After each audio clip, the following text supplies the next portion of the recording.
Bonjour et bienvenue dans le podcast Le Point de Connexion.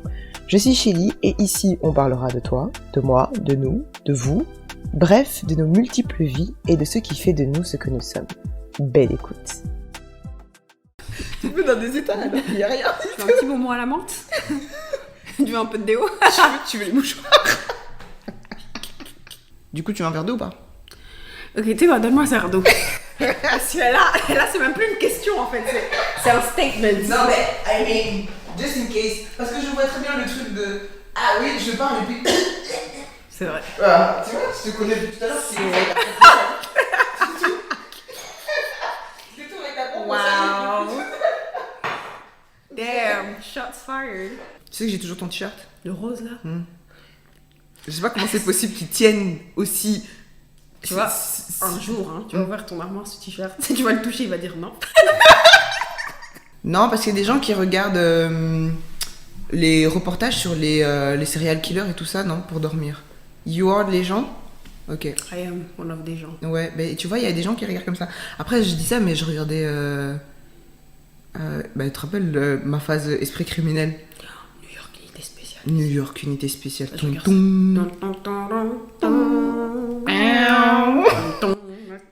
Aujourd'hui, je vous propose une conversation remplie d'amitié et d'intimité avec une de mes plus vieilles meilleures amies sur les premières impressions, les premières décisions de la vie d'adulte, la confiance en soi, les relations fraternelles. Tout ça à base de sincérité, de rigolade, un peu de franglais. Bref, on fait le point et le micro fait le reste. Installez-vous et belle écoute. Hello tout le monde, bienvenue dans un nouvel épisode de Point de Connexion. J'espère que vous allez bien. Aujourd'hui est un jour spécial parce que je reçois, je ne sais même pas comment qualifier, pour rester politiquement correct avec les gens qui ne connaissent pas notre relation. On va rester politiquement correct. Restons politiquement. Et je vais juste te présenter en tant que Gloria. Très bien. Voilà. Bonjour, je m'appelle Gloria.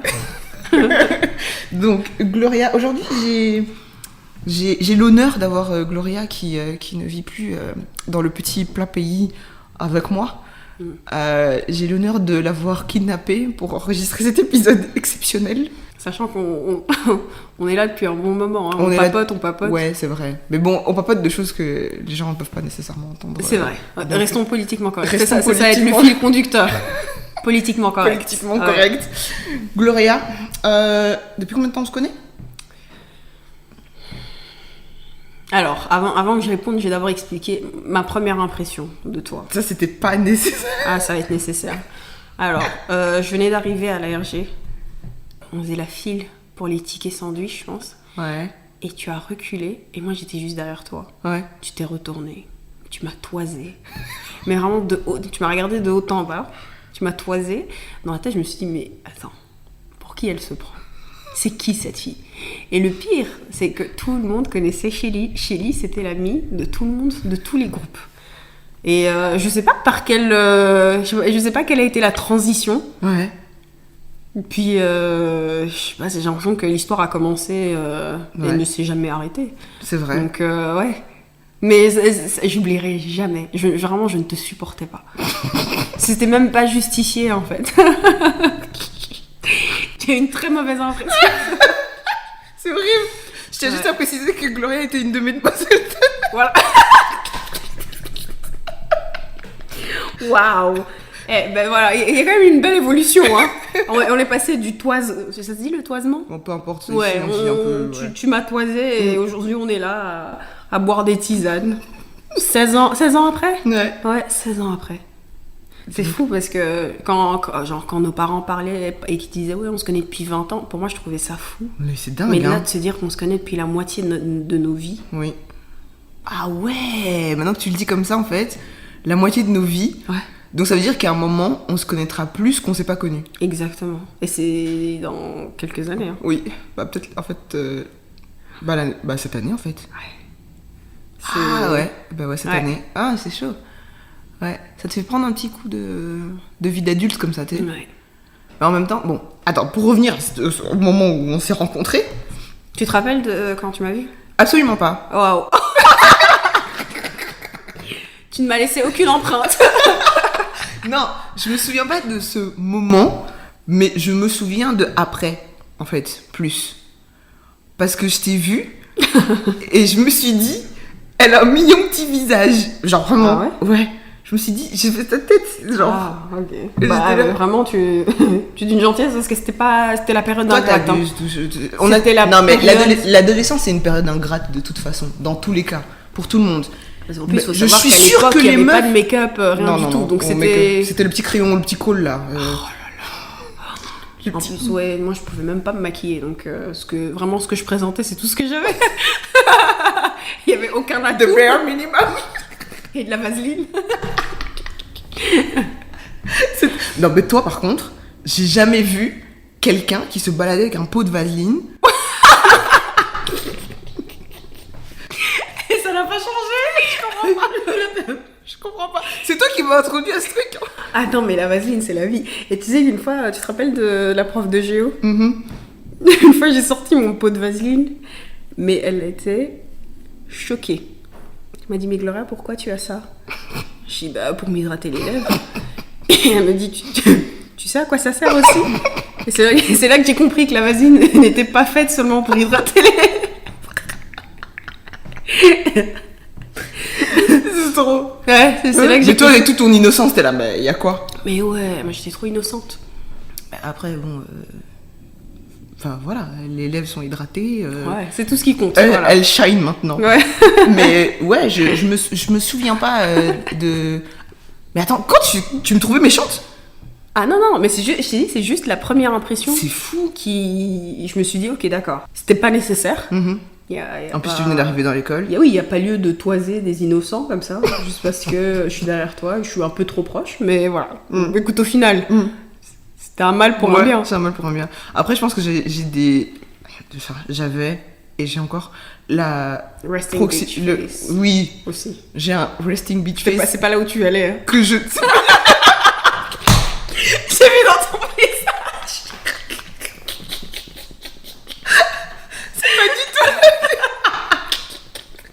C'est pas du tout là que j'allais. Ok, pardon. C'était pas du tout mon argument. Bon, ben ça aussi. Bon, maintenant j'admets que j'ai un resting beach face sans faire exprès. Je sais pas Surtout quand exprès. t'as pas tes lunettes. Surtout quand j'ai pas mes lunettes.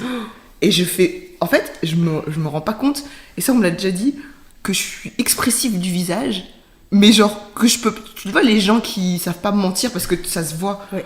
Tu vois, tu me fais chier, Ouais, ça va se voir. je te montre que j'essaye vraiment de faire des efforts là-dessus. Écoute, là je pense que tu es au point de ta vie, tu n'as plus rien à prouver. Tu es ce que tu es.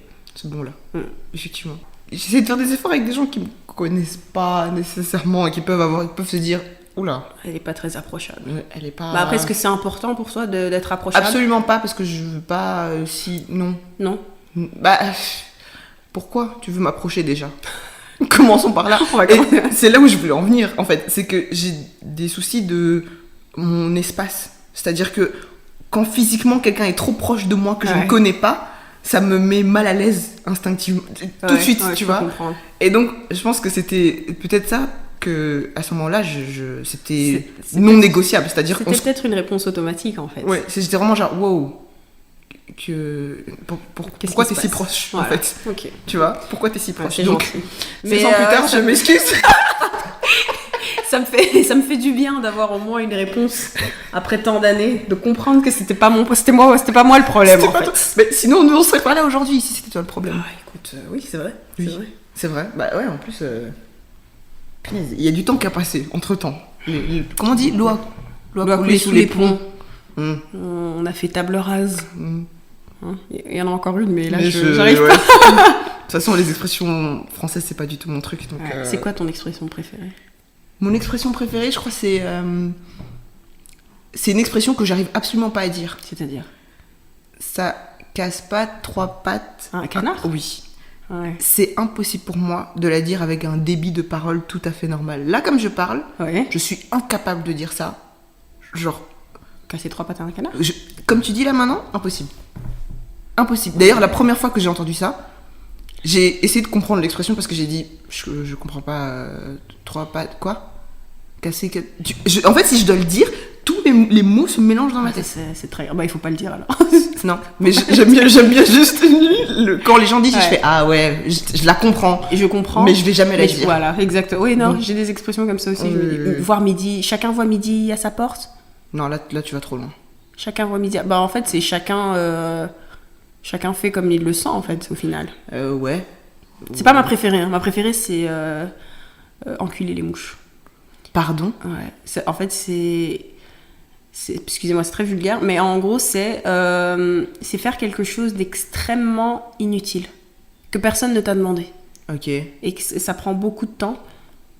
Et c'est ça, en fait. Ok. Ouais. Et je trouve ça très beau, très visuel. D'accord. Ouais. Donc, c'est vraiment faire quelque chose que personne ne t'a demandé, qui prend du temps. Mais voilà. Waouh. Moi, personnellement, si quelqu'un me dit ça, je remettrai ma vie en question. Là, vraiment, ça va me faire mal. Je pense, une expression aussi que j'ai appris, mais que j'ai appris en anglais, mais du coup je vais la dire en français, c'est que t'es pas le couteau le plus aiguisé du tiroir. Ah ouais. Et en fait, le fait de dire ça, je trouve que c'est une manière intelligente de dire que t'es pas fut-fut en fait. Bah, dernièrement, j'ai vu, vu qu'on est en Belgique et qu'on aime les frites, t'es pas la frite la plus croustillante du paquet. Celle-là aussi j'ai vu. Et vraiment, ça m'a fait du bien. Ou alors t'as été bercé trop près du mur. Waouh. Tu vois, c'est dur. C'est dur quand tu la comprends. Voilà. Tu vois. Parce que du coup, si t'es pas fut-fut, tu vas dire ouais. Et tu vas pas comprendre. Mais quand tu comprends, c'est waouh. Tu dis c'est vraiment une façon intelligente de me dire que voilà, tout n'est pas les filles tout sont n'est pas connectées. Voilà. Ouais, bercer trop près du mur aussi, c'est une de mes préférées. Ouais, c'est un peu... Ouais, c'est hardcore. Bref. Mais tout ça pour dire que on s'est connus quand on avait 14 ans. Aujourd'hui, on approche des âges... tu peux dire. D'adultes. Ouais. Voilà. J'ai ouvert la porte pour toi. Donc je t'attends juste de l'autre côté pour la trentaine. Dans quelques mois. Voilà, donc ça va. C'est bizarre. Je pense qu'on en parlait. Je suis pas nerveuse d'avoir 30 ans. Non. Je pense que, en fait... C'est peut-être cliché, mais je l'entendais tout le temps, mais les gens qui disent que quand on approche de la trentaine ou quand on dépasse la trentaine, on est en paix avec soi, avec ce qu'on est. Et c'est marrant parce que vraiment, je le vis. Ouais. Je me pose toujours des questions, mais plus des questions aussi banales que quand j'avais 20 ans, par exemple. Ouais. Parce que à 20 ans, j'avais pas l'assurance que j'ai maintenant. J'avais pas les connaissances que j'ai maintenant, j'avais pas l'entourage que j'ai maintenant. À 20 ans, enfin, tu sais, les choses sont un peu... tout bouge. Ouais. Ce que les personnes que tu connais à 20 ans, c'est pas nécessairement des personnes qui vont rester autour de toi. Tout est temporaire, en fait, à 20 ans. Donc, maintenant que je suis de l'autre côté, mais en fait, je suis plus sereine, en fait. Je cherche pas à prouver quoi que ce soit. Ouais. Je suis contente avec ce que j'ai, avec l'entourage que j'ai. Je suis excitée. Vraiment, ça, ouais. Je suis sereine. Mais je pense que on nous a vendu... Enfin, je peux pas dire on nous a vendu, mais tu vois, quand, par exemple, on va prendre l'exemple de quand on s'est connus, on va dire 14-15 ans, tu vois, à la trentaine, genre, wow. Genre, t'es adulte, c'est la ballon super loin. Moi, je m'imaginais pas... Je m'imaginais avoir 18 ans, mais je m'imaginais pas avoir 30 ans, tu vois. C'est la liberté qu'on a fini, alors que tu fais que commencer. Ça ne fait que c'est vraiment c'est le début des embrouilles. Hein. Ouais. Et en même temps, le début de plein de choses aussi sur la connaissance de toi. 18 ans ? Non, mais genre après 18 ans, genre la vingtaine et tout ça, tu vois. Je pense que si tu te regardes maintenant quand t'as 14 ans, la confiance en toi que t'avais quand t'avais 14 ans, ou l'absence de confiance, ou plutôt le fait que tu pouvais parfois jouer un rôle pour montrer, pour faire genre que t'avais confiance, tu vois. Par exemple, moi, comme je te voyais quand on était ado, j'étais impressionnée, tu vois, parce que je me disais, elle a confiance. Je te jure, c'est vrai. Je te jure, c'est vrai. Marrant que tu dis ça. Je te voyais, je me disais, ah ouais, ok, d'accord, bah si Gloria, elle fait, bah ok, c'est bon, c'est que c'est bon, tu vois. Ah, et donc, je te voyais vraiment, mais après, peut-être parce que t'as une posture, tu vois, je sais pas, tu dégageais en tout cas le truc de confiance. Que tu dis ça. Parce qu'en fait, c'est pas que j'avais pas... Allez, j'avais confiance en moi à un certain niveau, mais je pense que ça joue vraiment à l'entourage. Parce que je pense que dans notre groupe d'amis, on a... Bon, après, en tout cas, moi, la manière dont je l'ai vécu, c'est que on n'était pas dans la concurrence ou dans la compétition. Enfin, je trouvais ça assez sain. Donc, je me sentais pas forcée de jouer un rôle parce que je pense que tout le monde savait ce qu'il apportait dans notre groupe. Et on avait une très bonne dynamique en fait. Et quand je dis groupe, que ce soit les lettres de l'alphabet ou genre quand on était à 3, 4, je pense qu'on avait un assez bon équilibre. Et du coup, j'ai trouvé ça très sain. Parce que quand je pense à mes meilleures années, c'était justement à l'école secondaire parce que en fait, on a fait tout ce qu'on avait à faire. C'est par exemple, vu qu'on a fait des grosses folies, mais ça restait dans le raisonnable en fait. Il n'y a jamais quelqu'un qui allait pousser l'une ou l'autre dans des choses assez sombres ou obscures en fait. Je trouve qu'on avait quand même une bonne dynamique dans le sens où voilà, s'il y en a une qui déconne un peu trop, il y en a une qui pour tirer l'autre donc je pense que c'est pour ça que moi en tout cas j'ai eu les années adolescentes, ok, visuellement c'était pas et tu vois, mais même sur le coup on se sentait pas moche hein. Non, franchement quand j'y pense, je pense que l'apparence, c'est plus quelque chose qui m'a travaillé à la vingtaine, je pense. Ah ouais. Tu vois, parce que il y a des trucs où le changement physique, même si il était tardif et parfois un peu, plus tardif que ce que j'aurais imaginé par rapport à d'autres personnes, disons, tu vois, c'est que pour ce qui est de l'adolescence, effectivement. Quand j'y pense, on mettait des couleurs, hein. Ah non, tu vois, on avait là, genre, on savait que le mercredi, on s'habillait, je crois, en blanc, le jeudi. Enfin, on avait des thèmes. Et en fait, c'est ça aussi qui était sympa, c'est que dans notre groupe, tout le monde était... on était dans le même délire et c'était un bon délire. Donc, je pense que ça, vraiment, ça a joué sur la qualité de mon adolescence. Ouais. Les moments où vraiment je me suis sentie moins sûre de moi, c'était à l'UNIF. À l'UNIF, parce que vraiment, je me suis retrouvée déjà seule. À l'étranger, une autre langue. Là, vraiment, pour moi, c'était le moment où j'avais le moins confiance en moi. Que ce soit physiquement, que ce soit dans mes capacités. Parce qu'en fait, j'avais plus aucune base, en fait. Je devais me refaire, j'avais pas mes amis. Vous étiez à l'Uni, vous étiez encore ensemble. Et en fait, à un moment, j'ai même questionné le fait d'être partie. Parce que je me suis dit, est-ce que j'ai pris une bonne décision ? Est-ce que ça aurait pas été plus simple d'évoluer avec les personnes qui sont autour de moi, parce que ce sont des bonnes personnes, mais bon, au final... En plus, t'as pas commencé tout de suite. Pourquoi J'ai fait une année sabbatique parce que je savais pas ce que je voulais faire. Je n'avais aucune idée de ce que je voulais faire. Je savais que je voulais partir, mais encore une fois, partir faire quoi ? En fait, mine de rien, quand on y pense, c'est une grosse décision... quand on a à peine 18-19 ans, on choisit ses études, c'est pour une vie en fait. Et je trouve que c'est une très grosse décision qu'on prend très jeune, et ça a un impact en fait sur le reste de la vie en fait. Ouais, c'est pour ça que j'ai pris une année sabbatique pour réfléchir. Après, ça m'a pas fortement aidé non plus. Ça ne m'a absolument pas aidé. Au contraire, ça m'a mis la pression parce que vous aviez déjà commencé. En fait, j'ai l'impression que je perdais du temps, en fait. Vous aviez déjà commencé. J'ai l'impression que je faisais rien de ma vie, que je savais pas. Vous étiez déjà bien sûr. Je pense que tu faisais psychologie ou un truc comme ça. En fait, c'est marrant que tu dis ça parce que, effectivement... Bon, après, moi, à 18 ans, le contexte fin du secondaire et début de l'université, j'étais avec une personne qui m'aidait pas du tout à faire ce genre de choix. Donc...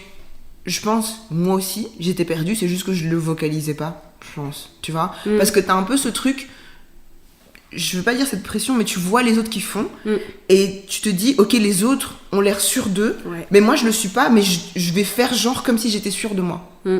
J'ai commencé médecine, j'ai arrêté, au bout d'un mois, je dis, ouais, c'est pas pour moi, en fait, c'est mort. Mais j'étais dans la panique aussi, je me suis dit, mais je suis à l'UNIF là maintenant, faut que je fasse un truc, en fait, parce que sinon, je fais quoi, tu vois. Je peux pas dire à mes parents je vais faire une année sabbatique alors que je viens de commencer médecine et que je veux arrêter. Déjà le stress de devoir leur dire que je voulais arrêter et le stress de me dire est-ce que je veux vraiment continuer. En fait je sais pas du tout ce que je veux faire, mais vas-y, il faut que je fasse un truc. Tu vois, donc même si j'ai fait psycho, j'arrivais pas à me voir psychologue. En fait, je bossais, c'était pas une année sabbatique, même si je bossais en étudiant et tout ça, mais c'était une année où j'étais là, je découvre des trucs que j'aime bien, mais en fait, j'aime pas vraiment, donc voilà, on verra. Et je pense qu'après, je l'ai encore plus mal vécu d'avoir recommencé encore une année, et d'avoir recommencé, tu vois, enfin, j'étais là, mais en 3 ans, j'ai même pas fini un bachelier. Tu vois? Ouais. Bah, moi, de l'autre côté, en fait, quand je vois... Surtout que je sais pas si tu te souviens, une fois, tu m'as fait rentrer dans ton école, dans l'auditoire. Ah oui. Ouais. Et j'ai suivi un cours, il y avait Barbara et Jessica, je Ouais, pense. c'était à l'époque où elles étaient encore là aussi, ouais. Et en fait, je me suis sentie tellement mal Ouais. en rentrant chez moi, parce que je me suis dit, regarde, tes copines, elles font quelque chose. Ouais. Donc, il faut vraiment que tu fasses quelque chose aussi, en fait, parce que tout le monde est en train d'avancer. Ouais. Tout le monde prend la vie au sérieux et toi en fait tu sais toujours pas ce que tu veux dans la vie. Et en fait c'est une pression énorme et c'est pas quelque chose dont... Enfin j'étais pas entourée donc je pouvais pas en parler en fait. C'est vraiment un truc que j'ai dû...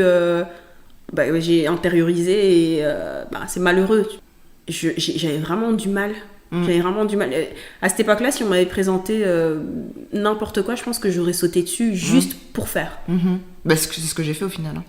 Et au final, je suis contente de justement de ne pas l'avoir fait, d'avoir pris cette année-là pour réfléchir. Et en plus, après, je l'ai bien vendu l'année sabbatique. Hein. Je disais, ouais, c'est trop bien, il faut le faire. Non, une année sabbatique, vraiment, ça peut aussi être une année de dépression, en fait. Ouais. Parce que quand on y pense, on est dans une structure scolaire depuis les maternelles, primaires, secondaires. On a une structure, il y a un format. Et sortir de ce format... Enfin, on devient comme un électron libre, et après quoi on a l'habitude à ce qu'on nous donne des directions, qu'on nous dise quoi faire, et là, il n'y a plus rien. Ouais. Qu'est-ce qu'on fait ? Après, est-ce que c'est pas justement, tu vois, une première grosse décision qui te fait comprendre, je vais pas dire la dureté de la vie d'adulte, parce que c'est pas toujours dur non plus, mais c'est qui te fait comprendre la réalité de, ok, il y a ça. Que tu fasses des études ou que tu fasses pas des études, c'est un choix. C'est les premiers choix que tu fais dans ta vie d'adulte. Ouais. Soit tu vas continuer dans cette voie-là, soit tu vas pas continuer, tu vas te rendre compte que t'aimes pas, mais bon, tu te dis, bon, j'ai un diplôme ou pas. Soit tu te dis, en fait, non, moi, je veux travailler direct et je veux faire ci, ça. Tu vois, ça fait aussi partie des premiers choix que tu dois faire. Ouais. Et on parle peut-être pas assez de, parfois, la solitude que tu peux vivre dans ce choix-là et la pression que tu peux avoir de te dire ah ok je vais faire ça parce que toi en plus on a des places différentes dans la famille, toi t'es la dernière, moi je suis la première, pourtant on a eu des parcours similaires mais moi j'avais la pression d'être la première et de me dire fallait bien faire, faut que je fasse bien, il faut que j'ouvre la voie en fait pour les autres et toi tous les autres t'ont ouvert la voie donc tu dois suivre la voie en fait. Tu peux pas être la personne qui a le comment on dit le vilain petit canard. Ouais, c'est ça, et ouais, il y avait ça surtout. Et c'est vrai, en fait, on se rendait pas compte. Surtout que mon frère, celui qui vient avant moi, lui, il avait eu le parcours scolaire parfait. Moi, j'ai doublé une fois. Enfin, c'était toujours un peu la croix et la bannière, en fait. Donc, c'était pas simple. Mais, en regardant en arrière, je suis contente d'avoir eu ce moment-là où je me dis, je me suis pas lancée dans une aventure qui n'était pas la mienne en fait. Juste parce qu'il faut le faire. C'est marrant parce qu'en plus c'est une leçon qui est encore valable pour la vie d'adulte. C'est que des fois on a l'impression de... Enfin en tout cas pour ma part, je sais pas, j'ai l'impression que tout le monde est en train d'avancer et en fait je n'avance absolument pas. Et ça peut être un peu frustrant, mais encore une fois en fait il faut vraiment que... J'essaye de me dire... C'est pas une course déjà. Tout le monde a un parcours différent. Mais je pense qu'il y a surtout le fait que, étant donné que les personnes autour de moi, en tout cas à Londres, il y en a beaucoup qui déménagent, qui décident de changer de travail, qui décident de retourner en France, en Belgique. Il y a un mouvement physique. Et le fait qu'en fait, de rester sur place et que les gens partent... Je sais pas comment expliquer, mais on sent qu'il y a quelque chose, les personnes mouvant en fait. Mais le fait que toi tu restes, t'as l'impression que tu n'avances pas. Ouais, je vois. Et je sais pas comment expliquer, mais c'est un sentiment étrange en fait de se dire, ok, si cette personne a pris la décision de de rentrer en France ou en Belgique, est-ce que moi aussi je devrais pas faire un truc, provoquer un mouvement? Je pense que c'est là l'erreur en fait, de se dire si tout le monde bouge, moi aussi je dois bouger. Non, parce que c'est exactement ça que j'ai failli faire. Au final, je l'ai pas fait. C'est peut-être mon année sabbatique aussi en fait, parce que de toute façon dans la vie tout c'est une saison. Il y a des saisons où il y a des choses qui paraissent stagnantes, et puis il y a des saisons où les choses bougent en fait. Et là vraiment, personnellement, je suis en train de travailler sur la patience déjà, et surtout de prendre un angle et d'avoir un peu de la perspective, de prendre du recul, parce que quand on est dedans, on réfléchit tellement à quelque chose, on a l'impression qu'on ne voit que ça en fait. J'essaie vraiment de prendre du recul et de me dire, en fait, ok, il y a peut-être ça qui n'avance pas, mais il y a plein d'autres choses aussi qui avancent, et puis tout n'avance pas à la même vitesse, au même niveau, à la même fréquence, et c'est rassurant en fait. Et c'est ça, être adulte, c'est savoir se rassurer aussi, parce qu'il n'y a personne d'autre qui va le faire. Non, c'est clair. Parce que même si tu demandes aux autres, c'est ton, à l'intérieur, comment toi tu vas te sentir qui va changer, qui va tout changer. Et c'est ça aussi un truc une raison pour laquelle je suis excitée de prendre de l'âge en fait, c'est qu'on apprend à se stabiliser, à se réguler en fait. Et je trouve que en fait c'est quelque chose qui ne peut s'acquérir que quand on prend de l'âge. Ouais. Enfin, on peut l'apprendre aux enfants de réguler leurs émotions, etc. Mais en tant qu'adulte, c'est tellement important. Bon, après, c'est un travail. Hein. C'est clair. Et si on te l'a pas appris, tu t'es obligé de faire le travail.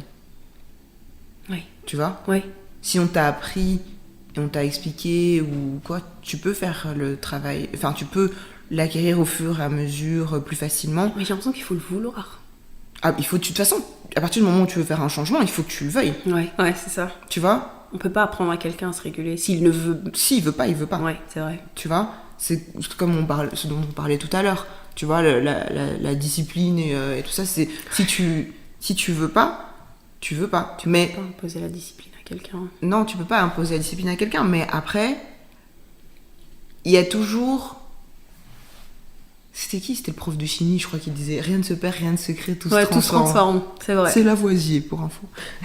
Et en fait, c'est vraiment... C'est tout un retour ou quoi que ce soit. Et ce qui fait que quand tu ne fais pas quelque chose et tu te dis « Ouais, ça va, c'est bon », mais quand tu ne le fais jamais, au bout d'un moment, tu vas... Je mets des guillemets, tu vas le payer. C'est vrai. Tu prends pas soin de toi aujourd'hui. Tu prends pas soin de toi pendant je sais pas combien de temps. Quand t'as je sais pas quel âge et que t'as des bobos par-ci, par-là. Je le dis, mais je l'apprends aussi, tu vois. Je l'apprends, on l'apprend tous à prendre soin de soi et à prendre du recul.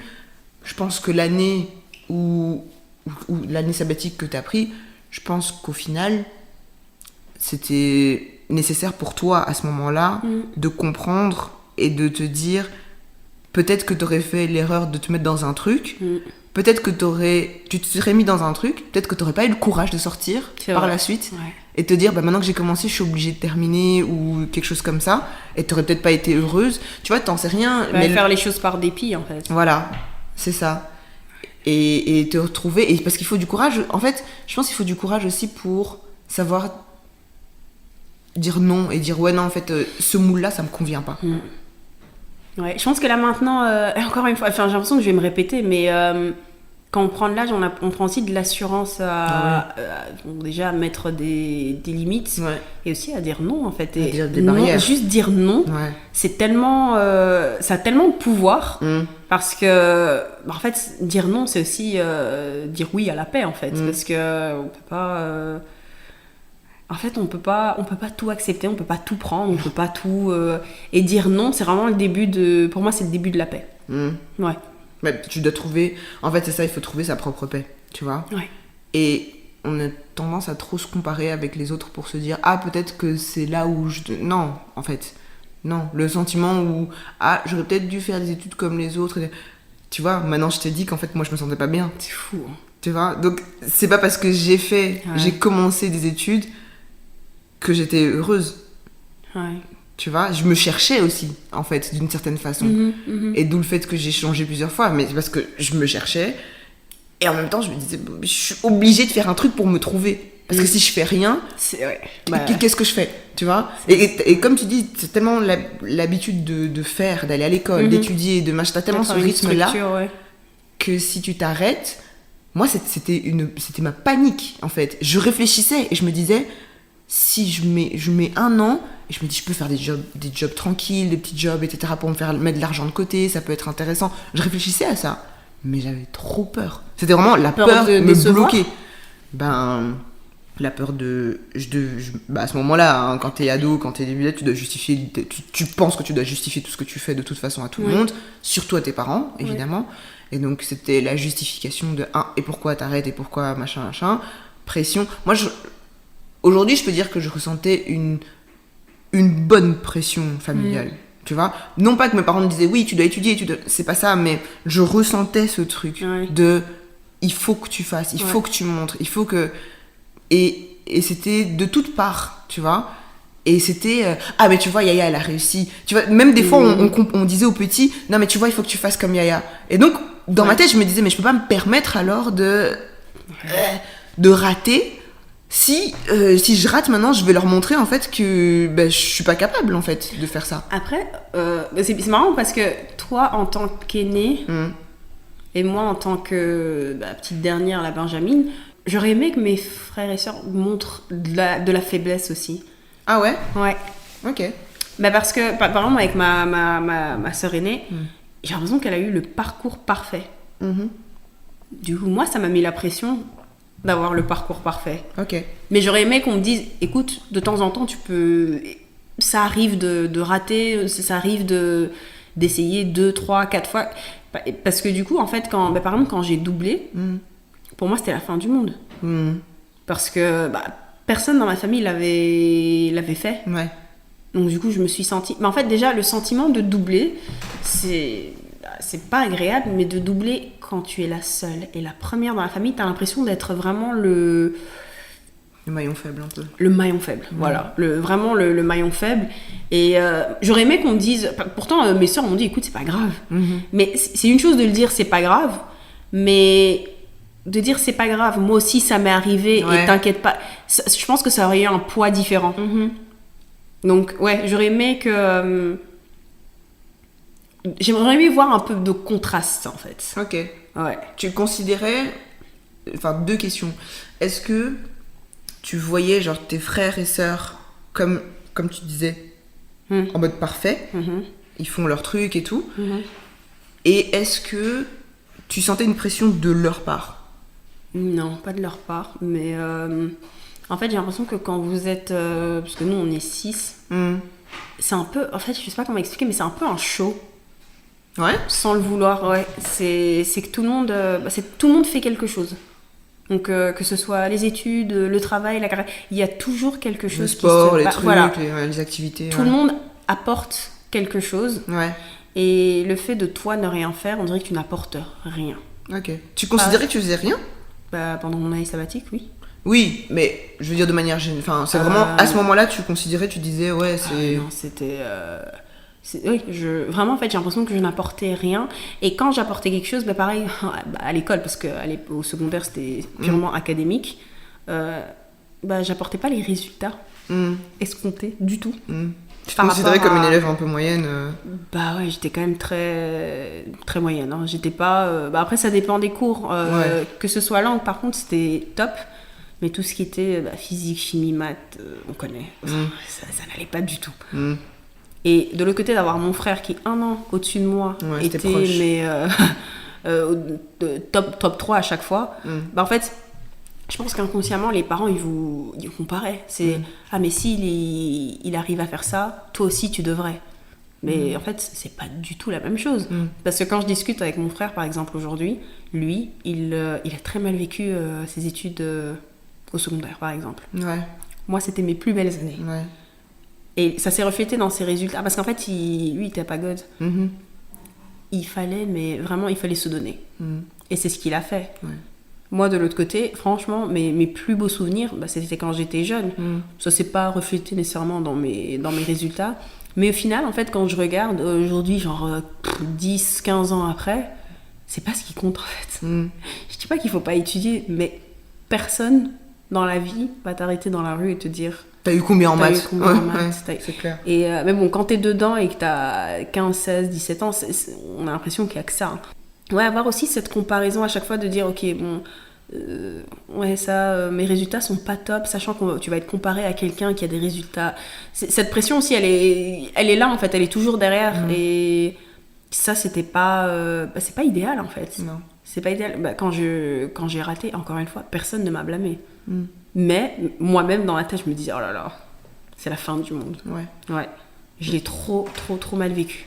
Et t'en as parlé depuis, enfin, là maintenant que vous êtes tous vraiment adultes, même si vous avez des âges différents, vous êtes tous adultes, vous parlez parfois de ce que vous considérez personnellement comme des échecs? Ouais.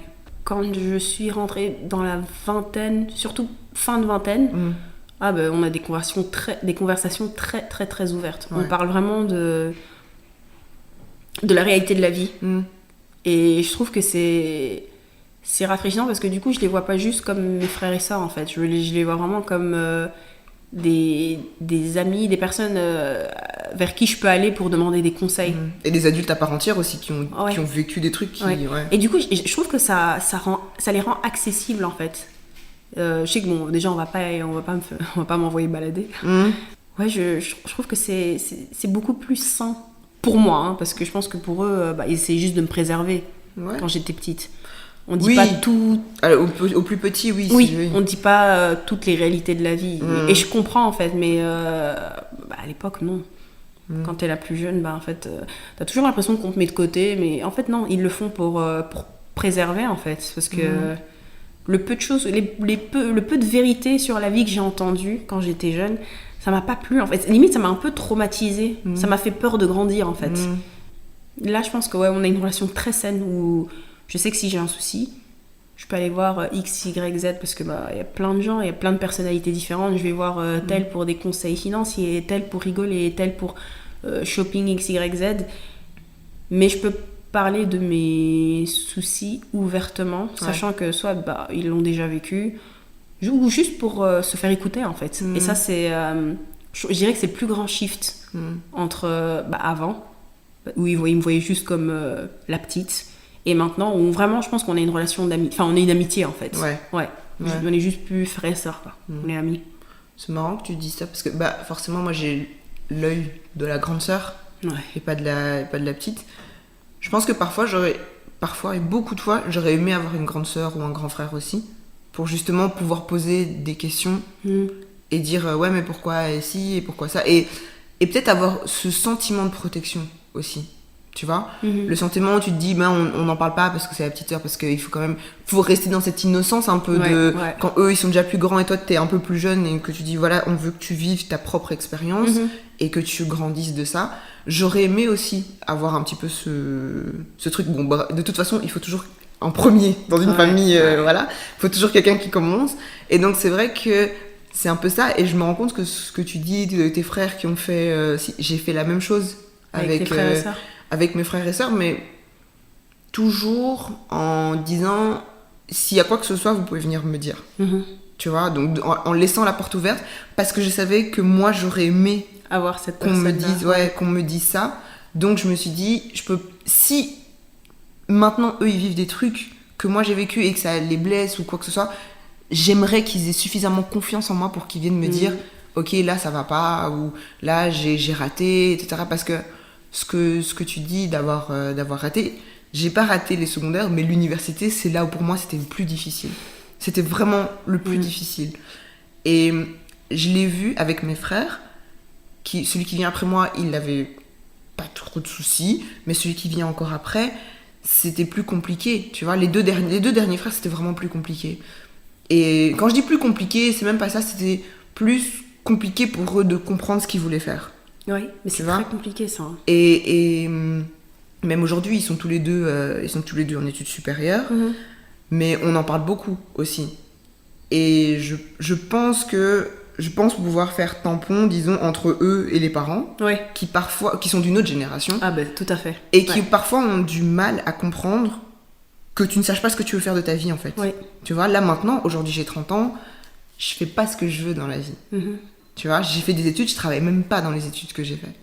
Et donc, là où on peut se dire, ah non mais elle a réussi, elle a un diplôme. Ouais, j'ai les diplômes, je peux te les étaler, le CESS, le bachelier, le master, je peux te les étaler. Je peux dire, ouais, voilà, j'ai fait ci, ça, j'ai appris, c'est cool. Est-ce que je suis heureuse ? Je suis heureuse d'avoir fait ces études, dans le sens où, comme on disait, la vingtaine, voilà, t'apprends beaucoup de choses sur toi et tout. Tu rencontres aussi des nouvelles personnes, tu te fais des nouvelles amitiés. Enfin voilà, tu rencontres aussi des gens et tu apprends sur toi-même. Et en même temps, ça te challenge, quoi. Tu vois, ça te challenge à est-ce que je continue ou pas ? Je suis fatiguée, je passe des fois des nuits blanches. Enfin, c'est dur. Et franchement, après avoir fait des études, je peux comprendre les gens qui ne veulent pas en faire. Ouais. Je peux comprendre, tu vois. Donc, voilà, mais tout ça pour dire, je suis d'accord, tu vois. les études, c'est pas pour tout le monde. Non. Alors, moi, je dirais, si on peut les faire, il faut le faire. Ouais. Mais je comprends que ce soit pas pour tout le monde. Ça demande vraiment de la discipline. Ça demande de la persévérance. Et c'est pas quelque chose qu'on peut trouver ailleurs qu'en soi-même. Donc en fait, les études, vraiment, c'est vraiment le parcours du combattant. Et il faut vraiment le vouloir. Moi, si je retourne en arrière et que mes passions personnelles ou mes talents avaient été poussés, parce que moi j'aimais bien tout ce qui était décoration d'intérieur, créativité, etc. Bon, on peut faire des études pour, mais on peut aussi ne pas en faire. Et moi je pense que si j'avais été encouragée dans ce côté créatif, j'aurais fait ce qu'il y avait à faire, mais j'aurais skippé les études. Mais comme en fait c'est pas quelque chose qui est bien regardé dans mon background, en fait on m'a poussé sur le truc qui est plutôt académique, très carré, avoir une carrière stable. La créativité, encore une fois, problème de génération, on se comprend pas sur certaines choses. Enfin, il y a plein de nouveaux métiers qui existent. Moi, je pense que si on m'avait poussé le côté créatif que j'aimais, j'aurais pas fait d'études. En fait, j'aurais vraiment poursuivi mes passions et voir là où ça m'avait mené. Mais non, ça n'a pas été le cas. Ouais. Je pense que ça te rattrape toujours, d'une façon ou d'une autre. Moi, le fait d'être dans un moule, d'avoir suivi ce truc et d'avoir suivi le chemin que j'ouvrais, que j'étais censée ouvrir, et ça me rattrape aujourd'hui. Tu vois, ça rattrape le fait que c'est un peu ce truc de la crise de la trentaine. Moi, je l'ai eu vraiment à la fin de la vingtaine. Les deux dernières années. Je pense que cette crise-là, c'était une sorte de crise. C'est marrant parce que quand les gens disaient ouais, c'est comme la crise d'adolescence, machin. Moi, j'étais là, mais qu'est-ce que vous racontez ? Pourquoi t'as une crise quand t'es adulte ? C'est quoi t'es censé être adulte, t'as pas besoin de crise de quoi que ce soit. C'est pas nécessairement tu casses tout et puis tu te casses. Non, c'est juste que tu fais wow, ok, j'ai fait tout ça pour l'instant. Quid ? Ouais. On fait quoi maintenant là, tu vois ? Je fais quoi là maintenant ? Non, c'est vrai. Est-ce que je me range dans ce truc ? Parce qu'il y a des gens qui sont pépères, tranquilles, qui la vivent pas, qui sont là, ils ont suivi ce chemin-là, ils vont. Mais t'as d'autres personnes qui se disent punaise, en fait, ce à quoi j'avais dit non, où il y a, comme tu dis, des années, parce que j'avais aussi ce côté créatif où je me disais ah, il y a moyen que j'exploite ça, il y a moyen que. J'ai dit ah non, je peux pas, parce que non, c'est pas ceci, c'est pas cela. On est voilà. Où est-ce qu'on en est ? On est là derrière un micro. Au cœur de la créativité. Voilà, on est là derrière un micro. J'ai mis mais combien d'années depuis longtemps j'y pensais. Depuis super longtemps. Je pense que j'ai un blocage. Voilà. Je pense que vraiment j'ai un blocage parce que je me dis, c'est fou, je pense qu'inconsciemment je me dis encore non, le fais pas. Enfin. Je sais pas pourquoi, mais après c'est comme ça que les traumas fonctionnent. On croit qu'on s'en est débarrassé, qu'on a move on, mais en fait ça nous rattrape dans des petites choses. Mais du coup j'ai une question. Si tes futurs enfants te disent qu'ils ne veulent pas étudier, comment est-ce que tu vas réagir ? C'est intéressant, je trouve, parce que j'ai déjà pensé en me disant ouais, si mes enfants maintenant me disent ouais, je veux pas faire d'études, qu'est-ce que je fais ? Enfin, qu'est-ce que je fais? En tant que parent, je peux pas me mettre à la place d'un parent, parce que voilà, là maintenant je peux me mettre qu'à la place de moi, Shelly, qui comprend ce que ça implique. Je pousserais le essaye. Enfin, je peux pas dire pousserais, mais je donnerais le choix. Je dis écoute, essaye. Si tu veux faire autre chose, fais autre chose, mais en fait, quoi que tu fasses, fais-le genre avec le cœur, tu vois. Parce que sinon. Moi, je pense que tu sais ce qui va se passer. Toi, tu sais ce qui va se passer? Ouais. Uh-huh. Avec tout ce qu'on a vécu et ce qu'on sait maintenant au niveau de la créativité, des nouveaux métiers, je pense que tu seras beaucoup plus flexible dans le sens où déjà tu vas savoir tu vas observer tes enfants, ils vont avoir des talents que tu vas pouvoir exploiter. Je veux dire, quand tu regardes maintenant les streamers qui gagnent très bien leur vie, bien sûr. Je veux dire, si tu vois que ton enfant a un côté très créatif ou un côté très sportif, tu vas pas le mettre dans un moule où il n'appartient pas parce que tu sais ce que ça fait de faire quelque chose que tu ne veux pas. Non. Donc je pense que en ayant vécu ce que tu as vécu, tu sauras plus orienter parce que du coup toi tu as les deux côtés, tu as le côté créatif et tu as le côté un peu plus académique aussi. Donc je pense que tu seras beaucoup plus flexible dans le sens où c'est l'un ou l'autre. Ouais.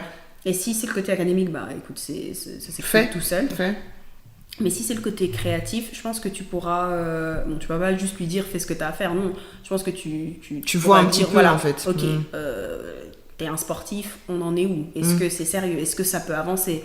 T'es dans la photographie? Quels sont les... Enfin, je pense que tu pourras... Enfin, en tout cas, vu ta personnalité et ta créativité, je pense que tu pourras vraiment encourager que ce soit les études, parce que tu l'as fait, et le côté créatif parce que tu l'as fait en fait.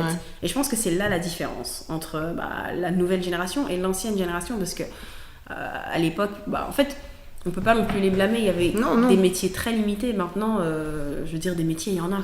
C'est sûr. Il y en a. Et puis en fonction des parents, tu vois.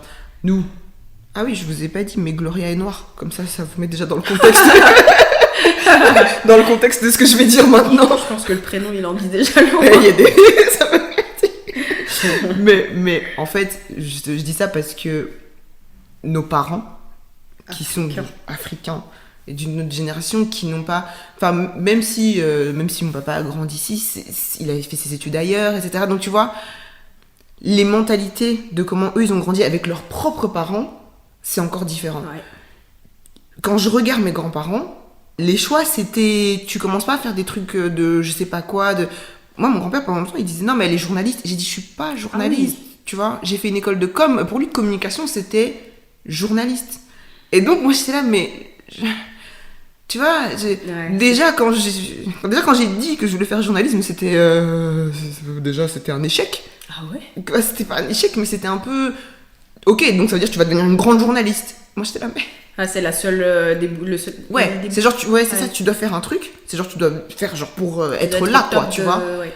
Et donc, ouais, je vois ce que ça fait on te laisse ça comme choix et vas-y.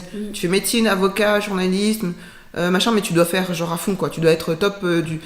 Et moi, j'étais là, non. J'ai quand même eu la chance d'avoir des parents qui ont compris certains trucs, et c'est vrai que là où j'avais peur déjà quand j'ai dit je voulais faire communication dans une école technique où c'est vraiment beaucoup de pratique, de la photo, du graphisme, tout ça, ils ont pas branché parce qu'ils ont dit bah oui en fait. Quand je leur ai dit je veux partir de psycho, ça me correspond pas, ils ont même pas été choqués parce qu'ils disaient bah oui, ça te... tu vois, ils t'ont quand même laissé... Ils ont été flexibles dans le cadre... Ouais, il y avait une certaine forme de flexibilité. Maintenant, je sais pas si j'avais dit ouais, en fait, je vais arrêter, je vais me lancer dans la photo. Je pense que là, ça aurait été autre chose. Ça aurait été autre chose, tu vois. Et ils auraient un peu plus... je pense qu'ils auraient un peu plus flippé. Et en même temps, il y a plein de paramètres. C'est comme là, aujourd'hui, je dis oui... Est-ce que t'as envie d'être... a corporate baddie, tu vois. Yeah, I don't. Et ça, c'est les 2 dernières années là dont je parle, parce que ça fait depuis 2019 que je travaille hors étudiant, donc vraiment full-time graduate. depuis ces dernières années, je suis là, genre, mais... Après, bon, je pense que c'est bien de l'avoir fait. Oui, parce que je peux pas dire non, j'ai pas fait. Tu vois, je vais pas vivre avec des regrets, tu vois. Aussi. Ouais, je pense que ça, c'est le pire. C'est la pire chose qui... Moi, j'ai pas envie d'avoir des regrets parce que... Encore une fois, quand tu parlais de crise, je sais pas pourquoi j'ai voulu te vous voyez là. Vous parliez de crise, donc... je me suis dit, c'est en fait... C'est parce que j'ai dit journaliste, à mon avis, ça a switch quelque chose. En fait, quand t'as parlé de crise, je me dis, là maintenant, en fait, je comprends les gens qui ont la crise de la quarantaine. Personnellement, je trouve que c'est un peu tard. Mais je comprends le côté vouloir se réinventer quand... Parce qu'en fait, je trouve que la crise que tu as vers les 25 ans, c'est une crise qui est tout à fait normale. Ouais. C'est un quart de... Un quart de siècle, ouais. C'est quand même un moment assez important parce qu'on quitte on quitte le début de la vingtaine. Là, ouais. Après 25 ans, pour moi, c'est... Moi, j'ai l'impression que j'ai eu 25 ans, j'ai cligné des yeux, j'étais à 29. Ouais. Donc, je peux comprendre cette crise-là. Et pour moi, ma crise, quand j'ai eu 25 ans, c'était vraiment... Qu'est-ce que je fais réellement ? Parce que je me suis rendu compte que les choix que j'allais faire maintenant... Ils allaient être beaucoup plus importants que les choix que j'ai faits quand j'avais 18 ans. Ouais. Ou 20 ans, ou 22 ans. Je trouve que plus l'âge passe, plus les choix ont vraiment du poids. Et c'est là que je me suis dit, bon, peut-être prendre la vie un peu plus au sérieux, un poil plus au sérieux. Et puis aussi le côté incertitude, que je me lance dans quelle carrière. Enfin, de toute façon, dans la vie, il y aura toujours des choix. Donc, soit c'est les études, et puis c'est la carrière, et puis c'est le choix du partenaire, et puis c'est... De toute façon, c'est toujours ça. Mais j'ai l'impression que la crise de la fin de la vingtaine, j'ai l'impression que je l'ai pas encore. Je me questionne. Mais est-ce que c'est pas nécessaire ? Mais moi, je pense que, parce que tu dis que tu l'as pas encore, c'est pas nécessaire et elle n'est pas aussi intense chez tout le monde. Enfin, je veux dire, l'intensité n'est pas nécessairement la même chez tout le monde. Exactement. Je pense que les gens... Enfin, la crise, quand tu as 20 ans, tu as plus de clés pour la gérer que quand tu en as 25 par exemple, parce qu'aussi je suppose que tu as plus de maturité. Pour moi, la crise de la quarantaine, c'est-à-dire que tous tes gros choix ont été faits. Pour moi, bon, à 40 ans, la majorité des gens, ils ont fait leur choix professionnel, choix personnel. Les enfants, ils sont là, ils grandissent. Bon, maintenant, c'est quoi la vie ? En fait, c'est redéfinir comment on va évoluer en fait, parce que on est un peu arrivé en haut des marches. Maintenant, qu'est-ce qu'on fait ? Est-ce que on se contente de ce qu'on a ? Est-ce qu'on se réinvente ? Est-ce qu'on se laisse aller ? Enfin, et je peux comprendre pourquoi ça se passe à 40 ans. Je pense qu'il faut se réinventer tout le temps en fait. Je sais pas si ça va éviter la crise de la quarantaine, mais le fait de se questionner à chaque fois, je pense que ça peut... Éviter d'avoir un gros truc d'un seul coup comme ça, quoi. Moi, je me dis, si j'ai une crise de quarantaine, vraiment, c'est qu'il s'est passé quelque chose. Ouais, c'est qu'il y a vraiment un truc qui a bouleversé ton équilibre totalement, quoi. Tu vois ? Mais, ouais, je vois ce que tu veux dire. Et je pense que l'intensité dépend, comme tu dis, de à quel moment tu t'es questionné. Si tu as fait des introspections régulièrement, et si tu as... voilà. Moi, je pense que je l'ai vécu vraiment fort, parce que j'ai étouffé les choses et parce que je devais être parfaite.